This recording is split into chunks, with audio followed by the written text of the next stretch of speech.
Terlepas dari mitos atau fakta dari cerita atau kisah ini, saya mohon maaf apabila ada kesamaan nama tempat yang tidak sesuai dengan versi sejarah yang Anda temukan. Selamat mengikuti kisah-kisah di channel ini. Jangan lupa subscribe, like, and comment, agar cerita selanjutnya bisa Anda dengarkan. Ratu Laut Selatan adalah sebutan yang pada umumnya merujuk pada dua tokoh, yaitu Kanjeng Ratu Kidul dan Nyi Roro Kidul. Tokoh ini sangat populer di kalangan masyarakat Pulau Jawa dan Bali. Kepercayaan akan adanya penguasa lautan di selatan Jawa, Samudera Hindia, terutama dikenal oleh suku Sunda dan suku Jawa. Orang Bali juga meyakini adanya kekuatan yang menguasai pantai selatan ini. Legenda yang dikenal dari kerajaan Sunda Pajajaran, yang lebih tua dari legenda kerajaan Mataram Islam ini sudah ada sejak abad ke-16. Menurut penelitian ilmu antropologi dan culture masyarakat Sunda dan Jawa, bahwasanya legenda Ratu Pantai Selatan ini berasal dari kepercayaan animistik prasejarah dari masa Dewi Prahindu-Buddha dari Samudera Selatan. Konon katanya karena ombak Samudera Hindia yang ganas, badai dan terkadang tsunami itu telah membangunkan rasa hormat serta rasa takut kepada kekuatan alam. Maka dari itu juga dianggap sebagai alam spiritual para dewata serta lelembut yang menghuni pantai selatan yang dipimpin oleh seorang ratu, yaitu sesosok dewi yang kemudian diidentifikasikan sebagai Ratu Pantai Selatan. Setiap kali kita membicarakan sosok penghuni pantai selatan, ada satu sosok yang kerap kali kita hanya mengenal satu sosok saja, yaitu Nyi Roro Kidul. Tetapi sosok yang sering kita sebut sebagai Ratu Pantai Selatan itu sebenarnya merujuk pada dua sosok, yaitu Kanjeng Ratu Kidul dan Nyi Roro Kidul. Mereka berdua adalah sosok yang berbeda. Kali ini Riau24.com akan coba menjabarkan perbedaan antara Kanjeng Ratu Kidul dan Nyi Roro Kidul. Berikut penjabarannya. Kanjeng Ratu Kidul. Kanjeng Ratu Kidul dipercayai sebagai Sutu Enegri atau roh suci yang mempunyai sifat mulia dan baik hati. Dan konon katanya Kanjeng Ratu Kidul ini berasal dari tingkatan langit yang paling tinggi. Beliau pernah melakukan perjalanan ke berbagai belahan dunia, dengan sosok jati diri tokoh-tokoh setempat pada zaman yang berbeda-beda. Biasanya tujuan beliau untuk datang ke tempat tersebut menampakkan tubuhnya atau dirinya sebagai isyarat atau peringatan akan datangnya suatu bencana. Dalam mitologi Jawa, Kanjeng Ratu Kidul ini merupakan ciptaan dari Dewa Kaping Telu, di mana ia mengisi alam kehidupan sebagai Dewi Padi atau Dewi Sri, dan dewi-dewi alam yang lain. Dan dipercayai juga bahwa beliau ini memiliki kuasa atas ombak besar Samudera Hindia, dan memiliki istana di jantung samudera. Menurut kepercayaan kejawen, Kanjeng Ratu Kidul juga dikenal sebagai istri spiritual para raja, mulai dari Kesultanan Mataram hingga Yogyakarta, dan dikabarkan juga sebagai istri spiritualnya Panembahan Senopati. Soekarno juga pernah mengatakan sejak zaman lampau pun, terutama sejak zaman Kesultanan Mataram Islam, ada sebuah tradisi yang mengatakan, raja hanyalah bisa menjadi raja yang kuat, pimpinan hanyalah bisa menjadi pimpinan yang kuat, jikalau beristrikan Ratu Pantai Selatan. Asal-usul Kanjeng Ratu Kidul. Nah, untuk asal-muasal legenda penguasa Laut Pantai Selatan ini, tidak pernah diketahui sejak kapan dimulai, tetapi mulai populer di kalangan masyarakat sejak dinasti Mataram Islam, yaitu Kesultanan Yogyakarta dan Kesultanan Surakarta. Ada juga beberapa teori yang mengatakan bahwa Kanjeng adalah Nimas Ratu Angin-Angin, di mana ia merupakan ratu dari seluruh makhluk halus yang berada di Pulau Jawa, dan memiliki kerajaan di Laut Selatan. Kedua, ada juga yang mengatakan bahwa Kanjeng Ratu Kidul ini Dewi Nawang Bulan, di mana pada zaman dahulu kala ada beberapa dewi-dewi yang turun dari kayangan untuk mandi di sebuah sungai. Di saat yang bersamaan datanglah Jaka Taruk, yang berhasil mencuri salah satu selendang dari dewi tersebut, di mana dewi itulah yang bernama Dewi Nawang Bulan.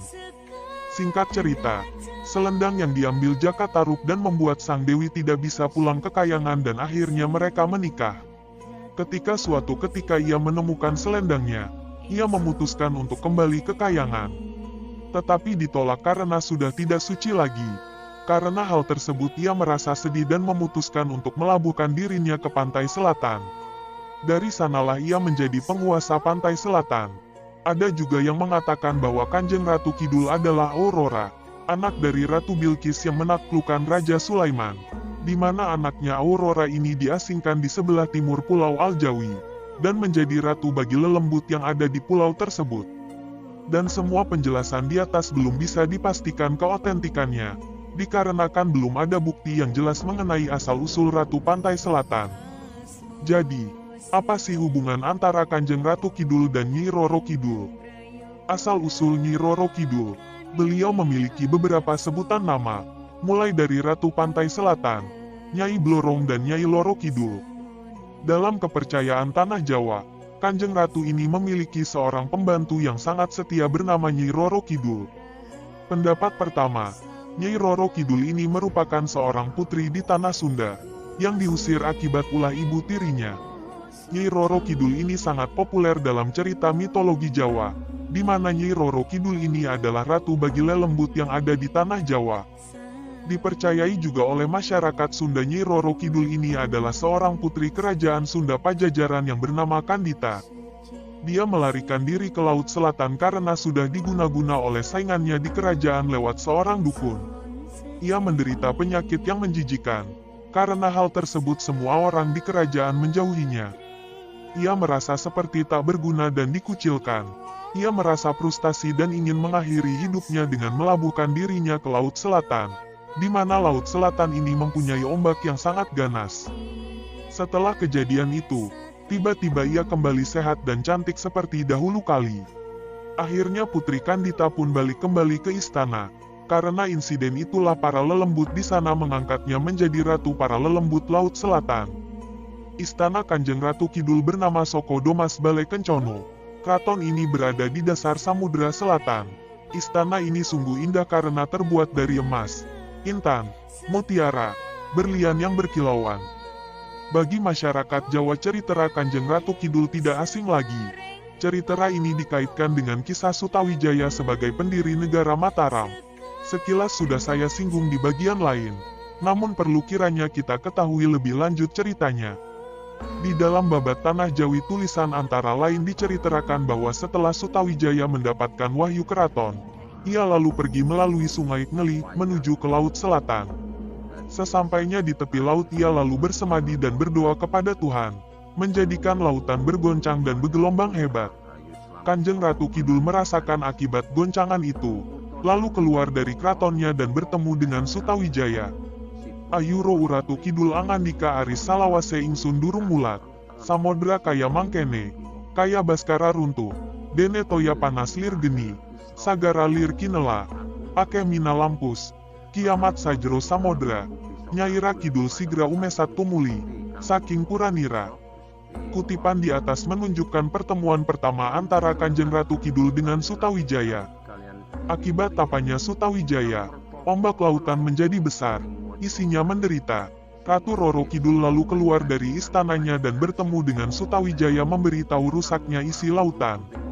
Bait berikutnya menerangkan dialog antara keduanya dan kembalinya Kanjeng Ratu Kidul ke istananya diikuti oleh Sutawijaya.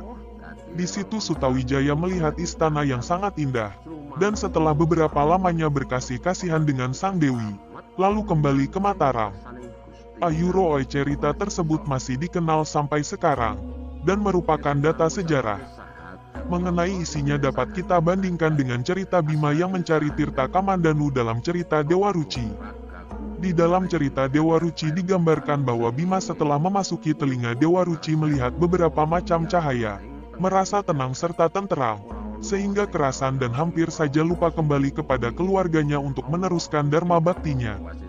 Di samping itu secara kosmologis juga dapat diartikan bagaimana Sutawijaya berhubungan dengan alam dan berhasil menguasainya dengan baik sehingga menjadi basis yang kuat bagi negara yang ia tumbuhkan. Ada pula yang menginterpretasikan cerita itu semata-mata sebagai mitos belaka, tetapi ada pula yang menganggap hal itu memang sungguh-sungguh terjadi. Bagaimanapun pula cerita tersebut masih mempunyai peranan dalam tata kehidupan masyarakat bahkan negara. Legitimasi semacam ini besar pengaruhnya terhadap pelaksanaan pemerintahan negara, ungkap Purwadi menjabarkan. Terima kasih telah mengunjungi channel ini, semoga bisa bermanfaat dan dapat mengikuti kisah-kisah di channel ini selanjutnya.